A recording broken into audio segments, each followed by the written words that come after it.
Oh, Mom? As I returned from shopping, I found my daughter, Madison, with a big belly, crouched at the entrance. Her face was gaunt, and she looked extremely tired, her eyes somewhat unfocused as she looked up at me. Next to her, a child clung tightly to Madison. Mom, Mom. Calling for Mom. Realizing this child was my granddaughter, Harper, I brought the two of them inside and asked what had happened. It turned out, Madison's husband, Stephen, had grown frustrated with her inability to move around much during her second pregnancy, and had left them in front of the house, abandoning them. Madison was clearly in her final month of pregnancy, visibly in need of care. Even though the days were warm with sunshine, the wind was cold. I couldn't help but feel angry, wondering what he intended to do if I hadn't been there. Stephen didn't seem like the type to do such a thing. Pregnancy isn't an illness, right? We have pregnant women at our company who work from home just fine. And Harper, she's always crying and so loud. My colleagues' kids never cry like that. When I finally called him, he sighed loudly on the phone, as if on purpose. An unemployed, obese, and noisy child is a nuisance. Let the parents take care of them for a while. Hearing that, I realized talking to him was futile. Fine by me. With that, I hung up and focused on caring for Madison and Harper. Half a year passed, and one afternoon in spring, Stephen called. Hey, what's going on? Your house is gone. I was puzzled at first, but then I understood. You finally noticed? After learning the truth, he was speechless, his face turning pale. My name is Scarlett, a 58-year-old housewife. My husband passed away about 3 years ago, leaving me alone, but I've never minded solitude. His study is filled with books, including his favorite novels, challenging research papers, magazine clippings, and diaries, making me feel close to him whenever I'm there. Sometimes, I spend time in the study, browsing through the stacked books. My daughter Madison, her daughter Harper, and Madison's husband Stephen, live about a 30-minute drive away in the next town. Stephen works at a large company owned by his dad, holding a position as a department head at the young age of 33, and is even talked about as a future CEO. Madison and Stephen met at a beer party. When Madison went out with friends, one of them recognized a former classmate, which turned out to be Stephen. By chance, they worked near each other and started seeing more of each other, occasionally bumping into one another or going out for drinks with friends, eventually leading to a relationship. Madison wasn't the type to make the first move, often calling me, unsure of what to do. Well, I'm not sure either, but maybe just go out for a meal and enjoy yourselves? I couldn't offer much advice on love, not being very experienced myself. Unlike me, my husband had his fair share of romances, but when it came to our daughter's love life, I won't allow her to date someone strange like me. He was protective. It was funny hearing him call himself strange. Nonetheless, their relationship progressed smoothly, and by the time a year had passed, they came to announce their engagement. Stephen, being the son of a big company's president and his excellence in sales, had reassured my husband enough to entrust our daughter to him, he later told me. I too felt at ease sending off our daughter to such a respectable person. Soon after, the two married and moved to the next town to start their life together. Initially, Madison would come to visit us, sharing the joy of discovering her pregnancy and her anxieties about giving birth. Around 3 or 4 months after we learned of Madison's pregnancy, my husband passed away. He was involved in a traffic accident with a truck whose driver had fallen asleep at the wheel. Both Madison and I were shaken by the sudden news and found it hard to live calmly for a while. Rushing to prepare for the funeral and running around for company and government procedures, the days passed, and before we knew it, a month had gone by. What's strange is that I hadn't seen Stephen since he came to introduce himself for the marriage. Even at the funeral, he only showed his face for about an hour before disappearing quickly. I thought it was a bit rude, but according to Madison, that's just how he is. It can't be helped. Stephen is always busy with work, Madison said, forcing a smile despite a hint of sadness. It seemed she hadn't had much of a chance to talk or spend time with Stephen, who had started leaving early in the morning for golf meetings on weekends. Being a president's son might excuse him somewhat, but I wished he would consider Madison, who was heavily pregnant.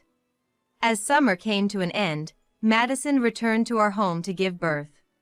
With her belly fully rounded, she was looking forward to meeting the baby. It's a girl. We've already decided on a name. Oh, really? What's her name? Harper. Stephen and I chose it. Madison, smiling as she spoke, gave birth within 2 weeks and soon went back to her home where Stephen was waiting. Madison, make sure to visit us sometimes, Harper too, I said over the phone, but Madison's reply seemed hesitant. Yeah, maybe, once things settle down, I'll come over. Though I felt something was off, I hoped it was just temporary. Madison was always busy with childcare and housework, and Stephen, who should have been reliable, often came home late or not until the morning. Even if he's the president's son, is his job really that demanding? I wondered aloud while eating lunch alone. Despite several calls afterward, the responses were the same. It had been 3 years since Harper was born, but I had only seen my granddaughter once, when Madison gave birth. I wanted to support Madison and had told her so many times over the phone, but her answers remained evasive and terse. Before a long weekend, I decided to call Madison once more. Hello, Madison? How have you been? I was thinking of visiting you and Harper soon. I knew too much interference wasn't good. Talking with close friends in the neighborhood, I learned that it's become less common to let grandparents see their grandchildren, and too much persistence could upset them, possibly leading to never being allowed to see them again. Madison was my own daughter, but I feared this call might lead to rejection, and I might have to give up. With these thoughts, I waited for Madison's response. Mom, I'm not feeling well lately and don't want to see anyone. Please, don't call for a while. Are you okay? If you're not feeling well, I'm even more worried. Should I bring over some food? I don't need it. Can we stop this? I'm going to hang up. Wait, how about Harper? And Stephen, is he doing well? Not caught a cold? You're too nosy, Mom. I want to raise my child on my own, so stop calling. Madison hung up, irritated. The call was short, but it shocked me profoundly. I had never imagined Madison felt that way about me. I thought I was being kind, but I was just being meddlesome, I thought, holding back sadness as I stared at the disconnected phone. Maybe she was tired and nervous from childcare, or perhaps I had been too interfering. Considering various reasons, I admitted there might have been fault on my side and decided to refrain from calling. But I couldn't help wondering, had the girl who used to talk to me so openly really changed this much? Despite my doubts and unwillingness to give up on seeing my granddaughter, I continued to call about once a month. But each time, I was met with a cold attitude and was not allowed to see Harper. Hey, are you feeling okay? My questions were often left unanswered, and sometimes the call would be disconnected right away. Hoping to at least get a sense of how things were, I decided to call Stephen. He was my daughter's husband, after all, and I thought he might know something about Madison's and Harper's situation. Stephen never answered the phone right away, but late one night, he returned my call and said, "Madison? Oh yes, she's fine. She's doing a great job looking after Harper. You don't need to worry. Madison has always been very responsible. Oh, that's good to hear. But could you tell her I'd like to see her sometime? Yes, of course. It's strange that Madison isn't answering her phone, isn't it? She's not usually like that. Quite troubling. Stephen's words felt insincere, as if he was feigning ignorance about the whole situation.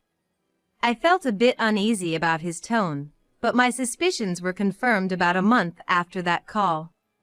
As autumn deepened, returning from shopping one day, I saw a figure sitting at my front door. At first, I thought a homeless person might have mistaken my home for somewhere else. But as I got closer, I realized it was Madison. Madison? And that belly. And who is this child? I exclaimed in surprise. Madison's belly was noticeably larger, indicating a second pregnancy. Oh. Mom. Her face was gaunt, and she looked extremely tired, her eyes somewhat unfocused. Next to her, a child clung tightly to Madison. Mom, Mom. Calling for Mom. Realizing this child was Harper, I quickly unlocked my house and welcomed them inside, practically carrying them in. I settled them on the living room sofa and made some hot milk for them to drink. Harper cautiously sipped the still warm milk. It's cooled down, so it's okay. I reassured her, and Harper drank, leaving a white ring around her mouth. Turning to Madison, I began to ask about what had happened. So, what brought this on? Sitting outside like that. Where's Stephen? What happened to your home? Madison began to cry and looked down for a while before she told me. Take your time. I rubbed her back. After calming down, she explained that as her second pregnancy advanced, she struggled with household chores and childcare, which frustrated Stephen. He had driven Madison and Harper to the front of my house and left them there. Seeing Madison visibly in her final months of pregnancy made me furious, thinking about what would have happened if I had been away. How could he? I immediately called Stephen. He hadn't mentioned Madison's pregnancy during our last conversation, which would have prompted me to help sooner. After several rings, "Hi?" a lethargic voice answered. "Hello?" "Stephen, what's this I hear about you leaving Madison and Harper outside my house just now?" I asked angrily, but Stephen nonchalantly replied, "Well, that's how it is. Madison's been neglecting most of the household duties lately, using her pregnancy as an excuse. Even when I come home tired, there's no dinner ready." "Not helping because you think it's all Madison's job? Don't you think you should be supporting your wife?" "Why should I help? House chores are the wife's job, Madison's job. I have my own work to do. It's only natural she takes care of the house since she's the housewife." "Madison is pregnant. And thinking it's natural without any appreciation is just too ungrateful." Being pregnant isn't a sickness, right? We have pregnant women at our company who are working remotely just fine. And Harper, always crying and making a fuss. My coworker's kid never makes a peep. He exaggeratedly sighed over the phone. Unfit due to obesity and noisy kids are a nuisance. Let the parents take care of them for a while. The moment I heard that, I realized talking further was pointless. "Fine by me," I said, hanging up, but Stephen's mocking laughter lingered in my ear just before the call ended.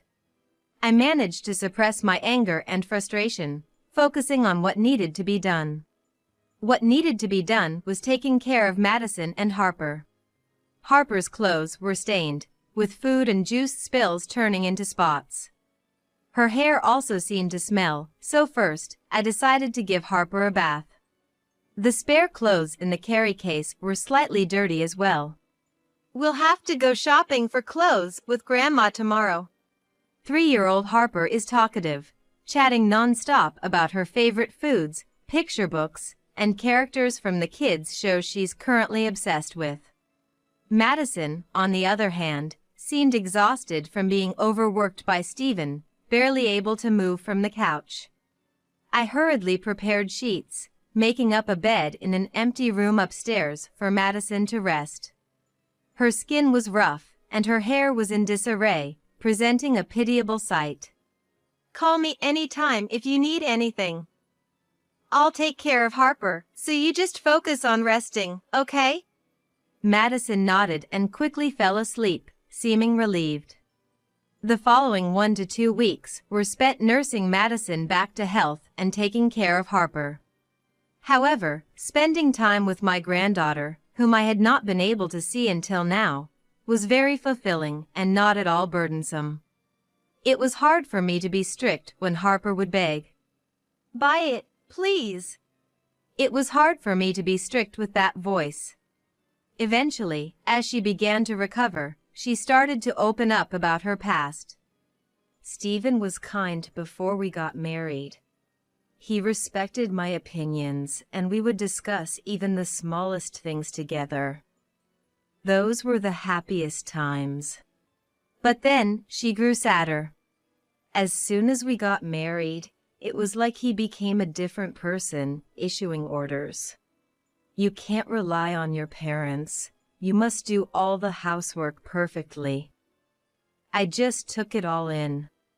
However, she was allowed to return to her parents' house when Harper was born. In hindsight, it felt like brainwashing, being dominated. There was even a time he said I wasn't allowed to rely on you, Mom. So, was that why you hung up quickly when I called? Yes. Calls with you were forbidden too, so I had to hang up quickly. I'm really sorry. At night, after Harper had fallen asleep, we talked over ginger tea, and I felt an indescribable mix of anger and sorrow. Stephen, who had come to ask for her hand in marriage, never seemed capable of such actions. Yet, here he was, causing Madison such pain and even bad-mouthing her as an inconvenience. What's more, there was suspicion of him having an affair. I smelled perfume on him. He's not the type to wear it, especially not a woman's fragrance. When doing laundry, I noticed his shirts had a sweet scent. Really? Doubtful, but recalling his late returns and early morning arrivals, it seemed plausible. Madison, you've been through so much. You've done well to manage on your own. Considering how she juggled household chores and childcare while realizing her husband's infidelity, I couldn't help but express my admiration. No matter the defiance, she is my only daughter and family. Madison cried softly. The gentle autumn weather continued, dry but refreshingly cool compared to summer. Madison's due date was approaching soon. I did everything to pamper Madison and Harper, aiming for their emotional and physical recovery. About half a year passed, and it was spring. While I was preparing lunch, my mobile phone unexpectedly rang, so I stopped to answer it. The caller was Stephen. Yes, this is Scarlett. Hey, what's going on? Your house is gone.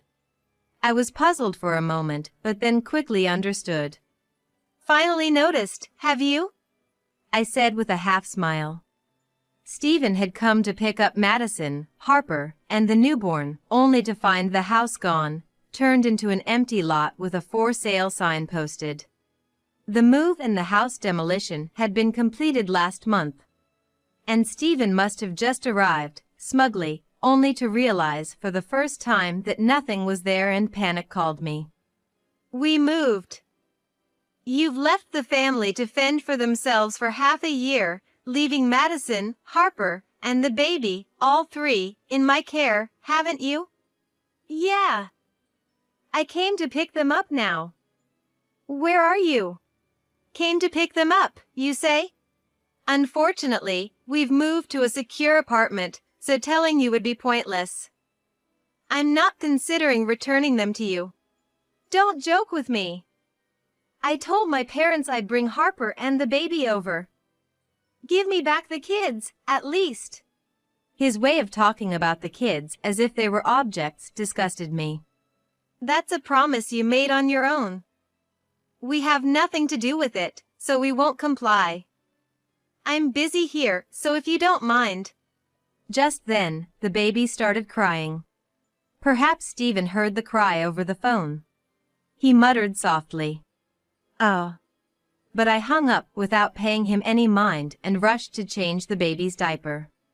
In the next room, I could tell Madison was on the phone. Yes, hello, what? There was a bit of arguing, then Harper came out of the room looking like she might cry. Mom is angry.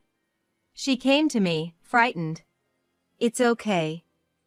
It'll be over soon. And I hugged her. And so, after about 10 minutes, the noise stopped and Madison came out. It was Stephen. He was demanding the address of the apartment we're now living in, but I flatly refused. I don't care if he wants to show Harper and the baby to his parents. I sighed, thinking he had tried the same thing with me. But maybe it was lucky he called. I got to say what I really wanted to. The matter with the lawyer? The matter in question was Stephen's infidelity. On that call, I told him we'd be getting a divorce through a lawyer. I'd also be seeking alimony for his affair. I just sent proof of your affair to your dad, and he was speechless. Over the past 6 months, Madison and I had hired a detective to investigate Stephen's infidelity, and the results confirmed he had been unfaithful. With 2 young children in such a challenging time, Madison couldn't stay silent about this betrayal. Stephen had not expected Madison to suspect his infidelity and was shaken by her knowledge. He must have been pale with shock over the phone. Knowing that his own parents were aware of the evidence was even worse. He was outraged, saying, "How dare I do such a thing, but those are my words." Considering his parents are quite strict, I wonder if they'll give him a hard time later? Madison's prediction proved accurate, and later, a meeting with Stephen's in-laws was arranged to discuss his actions. On the day of the discussion, the in-laws apologized first and accepted Madison's divorce. Stephen's dad was furious with Stephen, saying that a man who cheats despite having a wife and children is not needed. Even if he was a candidate for the next company president, and ended up firing him from his own company. In essence, Stephen was effectively dismissed. Furthermore, he relinquished custody of the 2 young children, allowing us to raise them. Of course, Stephen was also made to pay compensation and child support. As for Stephen himself, he was being chased for these payments and was also struggling to repay debts incurred from supporting his affair partner. He managed to find another job, but with a salary that couldn't afford a large house like before, he moved into a small, cheap apartment. After Stephen lost his potential as the next president, his affair partner cruelly left him. It seems she was not interested in Stephen himself, but was attracted to the title he held. Subsequently, Stephen tried several times to contact Madison, suggesting they try again or reconcile, but Madison deleted his contact information. The divorce was finalized smoothly, and Madison became single but not alone, with her children growing up well. Though Stephen and the in-laws settled their affairs, Stephen's dad, feeling responsible, continued to generously support Harper and the other child's upbringing beyond the agreed child support. Despite Madison and I repeatedly refusing, he insisted, so we accepted it for the children's future savings. We also shared photos and videos of our adorable grandchildren with the former in-laws and even video call when schedules allow. Watching Harper and her sibling, the in-laws seem very happy, treasuring their grandchildren as precious. Harper started preschool and is busy with mud and sand play with friends every day. One sunny afternoon, when I went to pick Harper up from preschool, she was holding a rolled-up piece of drawing paper. "What's that, Harper?" I asked casually, and Harper shyly replied, "A picture of Mom." The preschool teacher mentioned that today, they drew portraits as presents for their moms. Harper was too shy to show it to me, but ran home and presented it to Madison. Though I couldn't see what the portrait looked like, Madison was surprised and touched, praising Harper abundantly. Harper's individuality will surely continue to grow. Thinking about her future fills me with hope and anticipation. Now, the four of us living together and feeling this happiness feels almost like a miracle.